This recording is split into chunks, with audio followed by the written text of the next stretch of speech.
মির্জাপুরে ৭.৫ acre সরকারি জমি উদ্ধার করল বন বিভাগ। মাসুদ পারভেজের তথ্য, ভিডিও চিত্রে দেখুন বিস্তারিত। মির্জাপুরে দখল হওয়া ৭.৫ একর সরকারি জমি উদ্ধার করল বন বিভাগের কর্মকর্তারা। উদ্ধার হওয়া জমি উপজেলার বাঁশতৈল রেঞ্জ অফিসের অধীনে কুড়িপাড়া বিট অফিস এলাকায় অবস্থিত দাঁতভাঙ্গা চালা গ্রামে।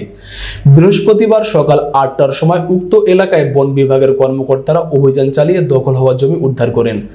জানা যায়, উক্ত জমিতে অনেক আগে গজারিন বন ছিল।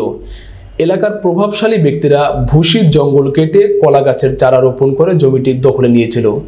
সেই জমিটি উদ্ধারে বাঁশতৈলের রেঞ্জ কর্মকর্তা শাহিনুর রহমানের নেতৃত্বে কাজ করেছেন অফিসের অধীনে থাকা সকল বন কর্মকর্তারা। বাঁশতৈল রেঞ্জ কর্মকর্তা শাহিনুর রহমান বলেন, বন বিভাগের জমি দখলমুক্ত করতে আমাদের এই অভিযান অব্যাহত থাকবে।